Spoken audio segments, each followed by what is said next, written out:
जय हिंद दोस्तों, मैं आपका अपना यस। अभी जो वीडियो लेके ये है सीईटी 2025 को लेके। और आप सभी दोस्तों को पता है, हरियाणा स्टाफ सिलेक्शन कमीशन ने कल नोटिफिकेशन जारी कर दिया था सीईटी 2025 को लेके। और आज से इसके ऑनलाइन रजिस्ट्रेशन शुरू हो गए हैं। तो जो भी दोस्त रजिस्ट्रेशन करवाना चाहते हैं वो थोड़ा सा पहले ध्यान दे ले, क्योंकि डॉक्यूमेंट्स वगैरह को लेके बहुत ज़्यादा आपको पता ही है, स्ट्रिक्ट है अब की बार। तो सारे अप टू डेट करवाने हैं। और जो एक्स सर्विसमैन सर है उनको भी अपने जो 2 जून 2024 के बाद सारे रिन्यू होने चाहिए। तो सबसे पहले तो अपने डॉक्यूमेंट्स तैयार करवा ले। और रही बात है, मैं ये इसलिए बता रहा हूँ ताकि आप अपने फॉर्म घर से ही भर सको, क्योंकि अभी बहुत ज़्यादा मात्रा में, बहुत ज़्यादा संख्या में आपके फॉर्म अप्लाई होंगे। कम से कम ये 20 लाख का आंकड़ा रहने वाला है। तो ये है, कई बार साइट क्रैश भी होगी, नहीं चलेगी, आपके फॉर्म कई किसी के डॉक्यूमेंट अपलोड नहीं होंगे। तो सारे डॉक्यूमेंट्स अपने तैयार करके रख लेना और अपने पास मोबाइल में रख लेना, ताकि इमरजेंसी में आप घर से ही भर सको। रात को 1 बजे उठ के भर दे, 2 बजे उठ के भर दे। तो ये सारी चीज़ें आपको इसलिए बता रहा हूँ भाई, आप अपनी तैयारी रखो, ताकि सीएससी सेंटर वाले के पास बहुत ज़्यादा भीड़ रहेगी और साइट चलेगी नहीं। बार बार आप फ़ोन करके रहो, पूछते रहोगे साइट चली क्या, चली क्या। तो इसलिए अपने सारे डॉक्यूमेंट स्कैन करा के अपने मोबाइल में, अपने लैपटॉप वगैरह में रख लेना, ताकि टाइम आने पे आप अपना रजिस्ट्रेशन खुद से कर सको। और जो डॉक्यूमेंट्स है वो अपडेट करवा लेना। बाकी इस वीडियो में आपको एक एक डिटेल में बता दूंगा, क्योंकि ये अभी जो पोर्टल खुला है ना, जो डेमो वाला, उसके अंदर सारा कुछ डिटेल में बता रखा है आपको क्या क्या चाहिए, कितना रिन्यू होना चाहिए, सारा कुछ है। जितना नोटिफिकेशन के अंदर नहीं था, जितना इसके अंदर आपको बता रखा है। तो ये इस वीडियो को पूरा देख लेना। चैनल सब्सक्राइब करना ना करना वो आपकी बात है, लेकिन अपने फायदे के लिए ये जरूर देख लेना। तो ये हरियाणा स्टाफ सिलेक्शन कमीशन की डेमो एप्लीकेशन है। तो इसके ऊपर आपको क्या करना है, जिन दोस्तों को ये बिल्कुल सेम टू सेम वैसी है जैसे आप रजिस्ट्रेशन करोगे। जिस दोस्त ने पहले जैसे रजिस्ट्रेशन करवा रखा है, तो वो तो जो पहले वाला यूजर लॉगिन है तो उसके ऊपर करेगा, जिसने पुराना पंजीकरण करवा रखा है। और नहीं तो फिर न्यू यूजर रजिस्ट्रेशन वाले पे क्लिक करके करेगा। एग्जिस्टिंग वाले पे तो यूजर पे लॉगिन वही करेगा जो पहले से, जिसने पहले वाला सीटी दिया है वो कर लेगा, नहीं तो न्यू यूजर रजिस्ट्रेशन आपको करना पड़ेगा। तो अभी आपको मैं एक बार दिखा देता हूँ। इसमें तो जो पहले एग्जिस्ट है उसमें तो आप ये देख सकते हो, ये ऐसा अपना इंटरफेस ओपन हो जाएगा। इसमें आपको मोबाइल नंबर भरना है, यहाँ पे मोबाइल नंबर भरोगे, यहाँ पे आपका पासवर्ड भरोगे और ये कैप्चा डाल के आप सबमिट हो जाओगे। और उसके बाद सारा आपके पास फॉर्मेट ओपन हो जाएगा। जिसने पहले से रजिस्ट्रेशन करवा रखा है उसको थोड़ा सा आसानी रहेगा, क्योंकि उसका थोड़ा सा प्रोसेस जल्दी हो जाएगा। और जो दोस्त पहली बार कर रहे हैं उनको अपना पहले न्यू रजिस्ट्रेशन करना पड़ेगा। देखो, न्यू यूजर रजिस्ट्रेशन आपको करना ही करना पड़ेगा। तो यहाँ पे आपको क्या क्या करना है, सबसे पहले आप देख सकते हो, आपके पास मोबाइल नंबर होना चाहिए जो चल चलता होना चाहिए। ये नहीं किसी का रिचार्ज खत्म होगा ओटीपी ना आए, ओटीपी आना चाहिए उसके ऊपर। और ईमेल आईडी होनी चाहिए, वो भी चलने की कंडीशन में होनी चाहिए, उसके ऊपर भी ओटीपी वगैरह आएगा। और बाकी बेसिक डिटेल है, ये देखो उन्होंने पहले ही बता रखा है। जो 2022 वाली डिटेलमेंट दे रखी है इसके ऊपर, डेट ऑफ बर्थ वगैरह आपकी 10th के हिसाब से होनी चाहिए। जेंडर है मेल फीमेल, जो शादी का जो स्टेटस है, मेटेरियल स्टेटस है, वो अपना देख लेना। और जो आइडेंटिफिकेशन मार्क है जहाँ पे भी आपके कट वगैरह लगा हुआ है, ये सारी चीज़ आप देख लेना। ये डोमोसेल वगैरह के बारे में पूरी डिटेलमेंट दे रखी है आपको। डोमोसेल की, अगर आप हरियाणा के रहने वाले हो तो ये डोमोसेल स्टेटस वो कर लेना, नहीं तो रजिस्ट्रेशन के टाइम ही अन्य, उसके बाद आपको चेंज करने का कोई मौका नहीं मिलेगा। कैटेगरी का सिलेक्शन भी ध्यान से करना, आप कौन से कैटेगरी से वगैरह से हो, सारा कुछ जर्नल कैटेगरी से है या बाकी जो भी है। तो ये सारा कुछ गवर्नमेंट एम्प्लॉय हो तो पहले से यस करके रख लेना, ये बाद में कोई चेंजमेंट नहीं होगी दोस्तों। देखो सारी चीज़ें उन्होंने पहले से डिटेल में बताई है। और एक और चार बात ध्यान रख लेना, आप अगर डॉक्यूमेंट्स अपलोड कर रहे हो तो काफ़ी दोस्तों को अपलोड करने में दिक्कत आएगी अगर आप मोबाइल वगैरह से कर रहे हो। तो ये आपका जो फॉर्मेट है ना, जेपीजी और जेपीईजी होना चाहिए। और साइज 20 केबी से लेके 100 केबी तक ही आपका साइज होना चाहिए फोटो और सिग्नेचर का। देखो ये रेजुलेशन वगैरह दे रखा है, लेकिन आप ये केबी सही से सेट कर लेना, नहीं तो आपके जो फोटो वगैरह है वो अपलोड नहीं होगी, बाद में आपको दिक्कत आएगी। और डॉक्यूमेंट्स का साइज है वो भी 20 केबी से लेके 200 केबी होना चाहिए। देखो और जो एजुकेशन क्वालिफिकेशन है ना, डिप्लोमा वगैरह जो भी सर्टिफिकेट वगैरह लगाओगे वो पीडीएफ फॉर्मेट में होना चाहिए। जो पीडीएफ फॉर्मेट में होना चाहिए वो 20 केबी से 5 एमबी तक है पर डॉक्यूमेंट हो सकता है। जो आप अपना जो 10th की और की जो लगाओगे वो आपकी पीडीएफ फॉर्मेट में होने चाहिए और ये आपके पास डॉक्यूमेंट होने चाहिए। देखो ये सारा कुछ आपने कल देख भी लिया है, तो ये चीज़ें आप दोबारा से ध्यान कर लो। ये चीज़ें आपके पास होनी चाहिए अगर आप फॉर्म अप्लाई कर रहे हो तो। ये सारा कुछ उन्होंने बता भी दिया था। और लेकिन ये 7 नंबर पॉइंट है ना, जो यूआर कैटेगरी से जनरल कैटेगरी से भर रहे हैं तो उनको कोई ज़्यादा दिक्कत नहीं है। पीपीपी तो अपने आप ही उठा लेंगे वो। आपका जो भी कैंडिडेट अप्लाई कर रहा है तो उसके नाम पे ही क्लिक करना है, कोई दिक्कत वाली बात नहीं है। लेकिन ये बाकी हैं जो भी जिसके विकास सर्टिफिकेट है तो उनको 7 नंबर वाला जरूर ध्यान देना है। और अपनी जो और एक अंडरटेकिंग वाला देख लेना। काफी दोस्तों को अंडरटेकिंग पता नहीं, बोलेंगे हमें मिल नहीं रही, कोई दिक्कत वाली बात नहीं है। आप अंडरटेकिंग, मैं एक बार आपको दिखा देता हूँ अंडरटेकिंग वाला कौन सा है। जो अपना पूरा फॉर्मेट आया ना था नोटिफिकेशन का, उसके नीचे एक अंडरटेकिंग वाला है। अगर आपके पास वैसे नहीं है तो आप उसकी फोटो मतलब हाथ से भी लिख के कर सकते हो। तो ये चीजें अपने ध्यान रख लेना। और उसके बाद देखो जो ये स्टेप है पीपीपी आईडी को लेके, आधार कार्ड को भी वो वेरीफाई करेंगे। आपके आधार कार्ड वाला वेरीफाई करोगे ना तो आपकी जो भी चीजें हैं वो मिलनी चाहिए उसके अंदर। आधार कार्ड के अंदर जो आपने इसके अंदर फिलअप किया है वो सारी मैच होगी तभी वो एक्सेप्ट करेगा, नहीं एक्सेप्ट करेगा नहीं। और पीपीपी आईडी भी आपकी मैच होनी चाहिए जिस पे भी। देखो आपको पीपीपी आईडी के एंटर करना है आईडी वगैरह, और उसके बाद कैप्चा एंटर करने के बाद पीपीपी आईडी में आपके नेम वगैरह जो फैमिली मेंबर उनके नेम होंगे, उसके सामने आपको जो भी तो आप फॉर्म अप्लाई कर रहा है उसका नेम होगा, उसको क्लिक करके आपको सबमिट करना है। ये सारा चीज़ आपको सबमिट करने के बाद ये सारी चीज़ें आपको डिटेल में बता दी है। जैसे ही आप सबमिट करोगे उसके बाद कन्फर्म पे क्लिक कर देना है यहाँ पे, देखो यहाँ पे। और उसके बाद हम रजिस्टर पे प्रोसेस कर देंगे। उसके बाद आपसे आपका मोबाइल नंबर मांगा जाएगा। मोबाइल नंबर पे आपके ओटीपी आएगा। फिर यहाँ पे आपको ओटीपी एंटर करना है। फिर आपकी मेल आईडी आएगी। मेल आईडी को जैसे ही गेट ओटीपी करोगे आप, आपके पास ओटीपी आ जाएगा और वो वेरीफाई करना पड़ेगा। इस पे भी गेट ओटीपी आ जाएगा, इसके ऊपर आप डाल दोगे। फिर आप अपना पासवर्ड क्रिएट करोगे। पासवर्ड अच्छा खासा स्ट्रॉन्ग होना चाहिए। और उसके बाद हम दोबारा से हम पासवर्ड एंटर करेंगे। तो ये पासवर्ड जैसे ही हम एंटर कर देंगे री पासवर्ड, अगर वो सही से मैच होता है तो अच्छी बात है, मैच हो जाएगा तो अपने बाद आप यहाँ पे कैप्चा डालोगे।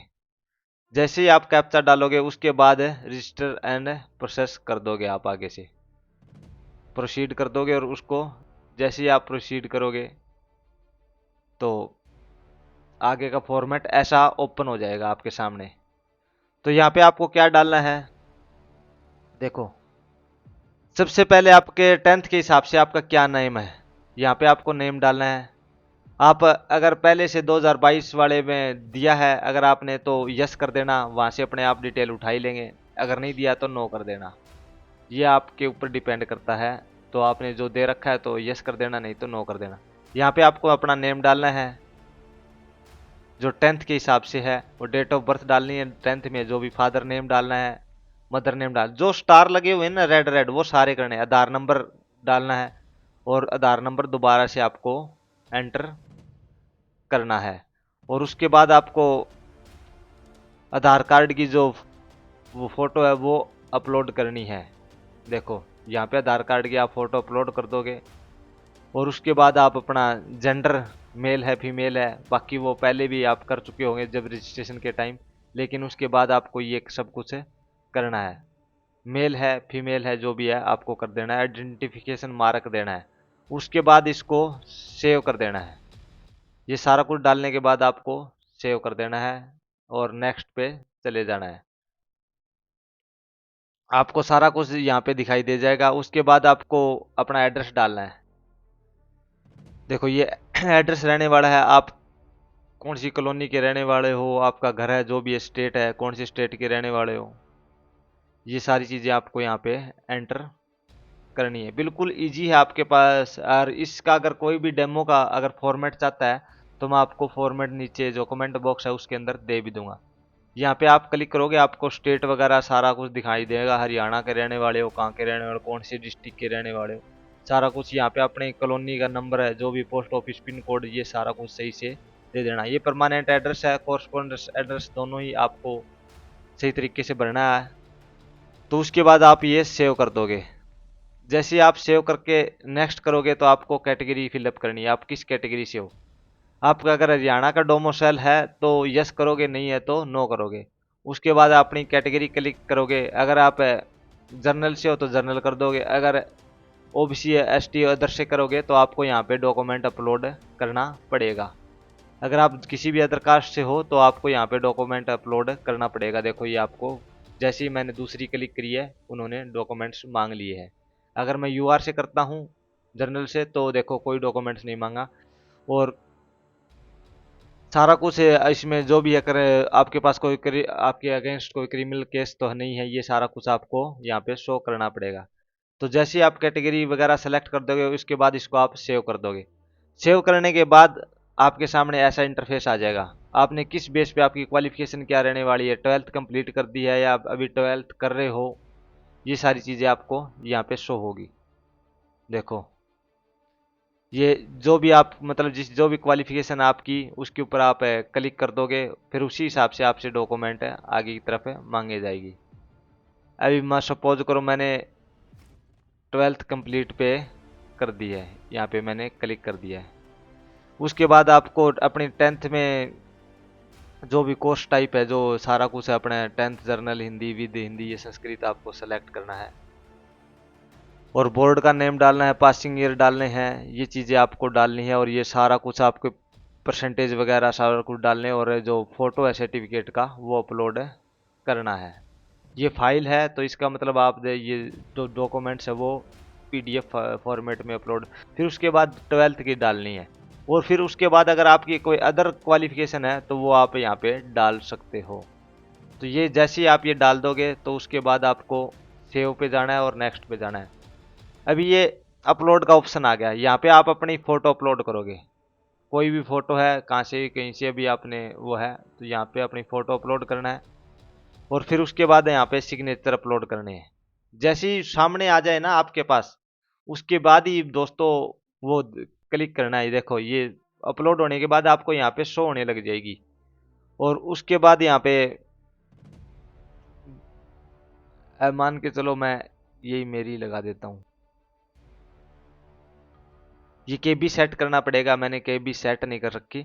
तो देखो केबी को लेके उन्होंने साफ साफ इंस्ट्रक्शन दे रखी है कैसे क्या करना है। ये सारा कुछ आपको यहाँ पे देखने को मिल जाएगा। देखो ये पूरा, तो यहाँ से आप अपनी केबी सेट कर लेना, उसके बाद अपलोड करना। फिर यहाँ पे अंडरटेकिंग वाला आपको पता ही है फॉर्मेट जो एप्लीकेशन के साथ आया, तो वो आपको अंडरटेकिंग वाला ये करना है। ये जैसे ही आप सारा कुछ अपलोड कर देते हो, ये सारा जेपीजी है जो 20 केबी से 200 केबी के बीच में है, सारा कुछ अपलोड कर देते हो तो उसके बाद आप इसको सबमिट कर दोगे। सबमिट होते ही आपके सामने ये सारा कुछ ऐसा निकल के आ जाएगा। आपकी फ़ोटो आ जाएगी, आपके सिग्नेचर आ जाएंगे, आपकी डिटेलमेंट आ जाएगी, सारा कुछ आपको के सामने होगा। ऐसे आपको देखो ये सारा कुछ आपके सामने होगा। अगर आपको लगता है भाई इसमें दिक्कत आई है, कोई भी दिक्कत आई है, तो आपको ना एडिट करने का मौका मिलेगा। यहाँ से आप एडिट कर सकते हो। देखो यहाँ से आप करोगे तो दोबारा से यहाँ पे जाके आप एडिट कर सकते हो। जो भी है आपको लगता है इसमें दिक्कत है, इसमें दिक्कत है, तो सारा कुछ आपको ऑप्शन मिलेगा। आप सबमिट करने से पहले अपने को दोबारा से मौका मिल जाएगा, आप सबमिट कर। अगर आपको लगता है मैंने सही से सबमिट कर दिया है, कोई दिक्कत नहीं है, तो दोस्तों फिर आपको यहाँ पे क्लिक करना पड़ेगा। जैसे ही आप क्लिक करोगे उसके बाद आपके को कोई चेंजमेंट का ऑप्शन नहीं मिलेगा, कुछ भी चेंज नहीं कर पाओगे। तो इसलिए आप सबमिट करने से पहले ये देख लेना। और यहाँ पे वेरीफाई होगा, आधार नंबर आपको वेरीफाई करने पड़ेगा और पीपीपी आईडी आपकी वेरीफाई होगी।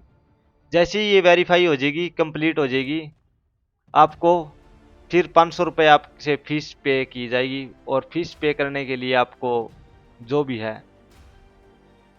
एक्नॉलेजमेंट जो है सारा कुछ अपना सबमिट कर देना। देखो सारा सबमिट नहीं करोगे तो वो नहीं करेगा, लेकिन उसके बाद अपना ये प्रिंट कर लेना। देखो सीटी ये यहाँ पे आपको प्रिंट होने के लिए वो आ जाएगा। क्योंकि ये एक डेमो क्लास है तो इसमें आपको प्रिंट तो अभी नहीं दिखाई देगा, नहीं तो सारा कुछ आपको प्रिंट दिखाई दे जाएगा।